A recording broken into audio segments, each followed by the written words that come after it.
Hello guys, आपका स्वागत है आपके अपने YouTube channel education IT for all exams में। इस वीडियो में हम करने जा रहे हैं पॉलिटी का एक बहुत ही महत्वपूर्ण टॉपिक जो है अमेंडमेंट्स। इसमें हम 20 मोस्ट इंपॉर्टेंट अमेंडमेंट्स करेंगे जो कि प्रीवियस ईयर एग्जामिनेशन में पूछे गए हैं। तो गाइस, तो सबसे पहले आपको देखना है अमेंडमेंट का आर्टिकल कौन सा है। अमेंडमेंट का आर्टिकल है 368 और ये कौन से पार्ट में आता है, 20 पार्ट में। ठीक है गाइस, तो चलिए हम अपना पहला अमेंडमेंट देखते हैं। जो हमारा पहला अमेंडमेंट हुआ था वो हुआ था 1951 में, और इसमें क्या हुआ था कि जो ज़मींदारी सिस्टम थी उसको ख़त्म कर दिया गया था। और दूसरा जो काम हुआ था, 9th शेड्यूल को ऐड किया गया था। पहले हमारे 8 शेड्यूल होते थे, अब कितने हो गए हैं, अब 12 हो गए हैं।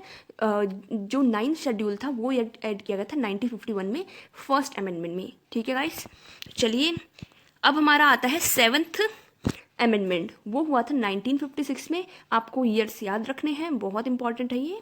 इसमें क्या हुआ था, हमारे जो जितने भी स्टेट्स हैं इनको रीऑर्गेनाइज किया गया था। और किस बेस पे किया गया था, ये किया गया था लैंग्वेज के बेस पे। हाँ तो गाइस, जो लैंग्वेज के बेस पे सबसे पहला जो स्टेट बना था वो बना था आंध्र प्रदेश। ठीक है गाइस, उसके बाद गुजरात, महाराष्ट्र, ये सब बने। ठीक है, आपको ईयर्स याद रखने हैं और ये नंबर याद रखनी है कि कौन सा अमेंडमेंट्स है। तो गाइस, नेक्स्ट जो आता है वो है 8th अमेंडमेंट। ये हुआ था 1960 में। इसमें हुआ था कि SC और ST को रिजर्वेशन दे दी गई थी पार्लियामेंट में। ठीक है गाइस, जो 15th है ये हुआ था 1963 में। इसमें जो हाई कोर्ट के जज हैं उनकी एज 60 टू 62 कर दी गई थी। ये एज जो है रिटायरमेंट की है। पहले 60 साल की उम्र में रिटायर होते थे, लेकिन अब जो हाई कोर्ट के जज है वो 62 की एज में रिटायर होते हैं। 15वां अमेंडमेंट याद कर लीजिएगा। ना जो नेक्स्ट है वो है 31st अमेंडमेंट। ये हुआ था 1974 में।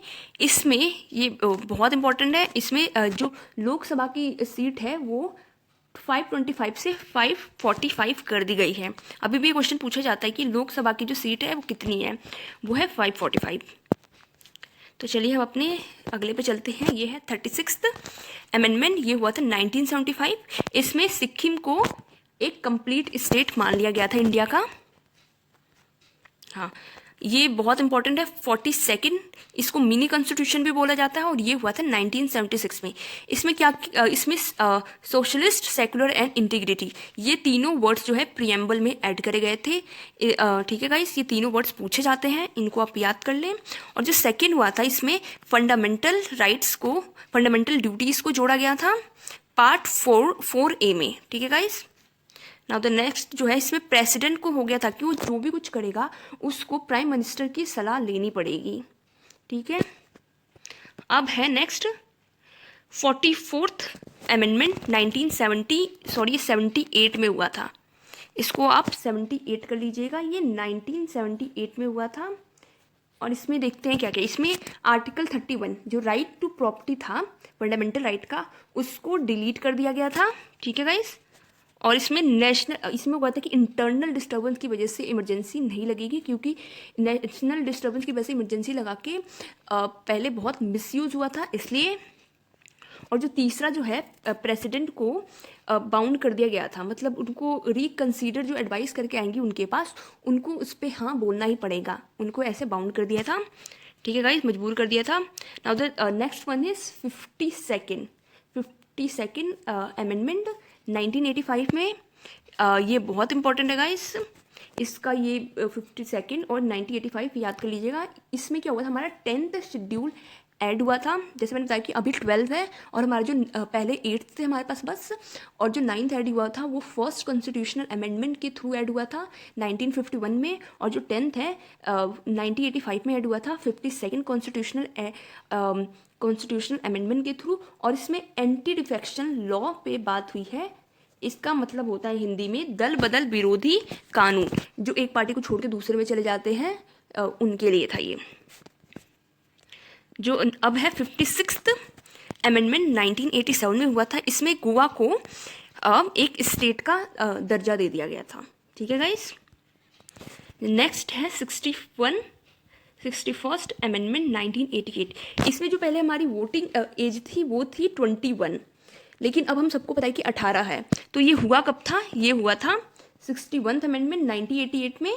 और इसमें 18 कर दी गई थी वोटिंग एज। ठीक है गाइस, जैसा कि आप देख सकते हैं इसमें सारे इंपॉर्टेंट अमेंडमेंट्स लिए गए हैं। तो गाइस ऐसे ही जीके की वीडियो देखने के लिए आप मुझे फॉलो कीजिए और मेरे चैनल को सब्सक्राइब कीजिए। और मैंने ऐसे ही to the point exam oriented GK videos बनाई हैं और आगे भी बहुत सारे इंपॉर्टेंट टॉपिक्स पे बनाऊंगी भी। तो चलिए हम अपने नेक्स्ट पे चलते हैं। 69th अमेंडमेंट जो हुआ था वो हुआ था 1991 में। इसमें दिल्ली को कैपिटल का दर्जा दे दिया गया था। अब देखते हैं 73rd 1992 में हुआ था। इसमें पंचायत राज को कॉन्स्टिट्यूशनल स्टेटस दे दिया गया था। ठीक है गाइस, और एक और है 74th, ये भी 1992 में। उसमें जो म्यूनसिपालिटी जो है उसको कॉन्स्टिट्यूशनल का वो दे दिया गया था, स्टेटस दे दिएगा। तो 73 और 74th को आपको याद रखना है। 73 पंचायत है और 74 म्यूनसिपालिटी है। ठीक है गाइस, अब 84th जो है ये 2001 में हुआ था। 84th कॉन्स्टिट्यूशन अमेंड 2001 में हुआ था और इसमें छत्तीसगढ़, उत्तराखंड एंड झारखंड को जो है ये 3 न्यू स्टेट्स बनाए गए थे। ठीक है गाइस, अब चलिए नेक्स्ट है 86th अमेंडमेंट 2002। इसमें जो है राइट टू एजुकेशन जो है उसको फंडामेंटल राइट बना दिया गया था, जिसमें 6 से 14 साल के बच्चे का एजुकेशन जो हुआ था वो कंपलसरी कर दिया गया था एक तरीके से। अब 92nd अमेंडमेंट है 2003 में। इसमें जो हमें पता है कि जो हमारा 8th शेड्यूल है इसमें हमारे नेशनल लैंग्वेज है। तो इसके अंदर पहले हमारे जो नेशनल लैंग्वेज थे वो थे 14th, लेकिन अब कितने हैं 22। तो ये ऐड हो के हुए हैं। जो हमारा 15वां नेशनल लैंग्वेज था वो था सिंधी। ठीक है, उसके बाद में और ऐड होते गए, लेकिन जो 92 के थ्रू जो ऐड हुआ था 2003 में वो था 4 लैंग्वेज, बोडो, डोगरी, मैथिली एंड संथाली। ठीक है गाइस, अब आ गए हैं। अब इसमें आपको ये जो कुछ रीसेंट के हमारे अमेंडमेंट्स हैं जिनके बिल आपको याद रखने हैं, क्योंकि रीसेंट के तो इनके बिल्स भी पूछे जाते हैं। तो गाइस देखिए, जो हमारा 100th अमेंडमेंट है ये कौन सा बिल था? 119th बिल था ये। और इसमें क्या था? Land boundary agreement between India and Bangladesh. इनकी बाउंड्री जो है वो ठीक से बांटी गई थी। इससे पहले क्या था कि लड़ाई चलती रहती थी, तो इसलिए एक प्रॉपर बाउंड्री बनाई गई इंडिया और बांग्लादेश के बीच में। ठीक है गाइस, अब जो नेक्स्ट है गाइस देख सकते हैं 122 बिल, लेकिन ये अमेंडमेंट कौन सा है? 101। ये था goods and services tax, GST। ठीक है, अब जो नेक्स्ट है 123 बिल, ये 102nd अमेंडमेंट है। इसमें NC national commission for backward classes को कॉन्स्टिट्यूशनल स्टेटस मिल गया था। ये बहुत दिनों से मांग कर रहे थे कि जो हमारी OBC ग्रुप है उनको भी कॉन्स्टिट्यूशनल स्टेटस मिले, क्योंकि इससे पहले NC/SC जो national council of schedule caste and national council of schedule tribe है, national commission for schedule tribe and national commission for schedule caste है, उनको ये कॉन्स्टिट्यूशनल स्टेटस मिल गया था। तो इसलिए बैकवर्ड क्लास वाले हैं जो हमारे भाई बंधु हैं वो मांग रहे थे कि उनको भी ये स्टेटस मिलना चाहिए। तो वही इसमें उनको मिल गया था 102nd अमेंडमेंट में। Now the next one is 124th bill जो है वो 103 अमेंडमेंट है। इसमें 10% रिजर्वेशन दे दिया गया था इकोनॉमिकल वीकर सेक्शन को। ठीक है गाइस, जो वीक सेक्शन है जिनके पास आते तो वो जनरल में ही है, लेकिन वो फाइनेंशियली इतनी स्ट्रांग नहीं है, तो उनको 10% रिजर्वेशन दिया गया था, जो कि बहुत अच्छा कदम था।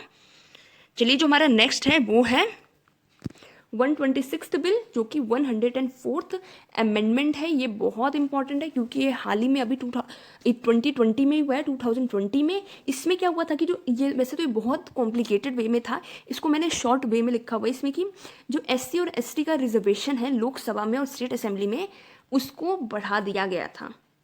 तो गाइस ये था आज का वीडियो। कमेंट करके बताइए आपको कैसा लगा।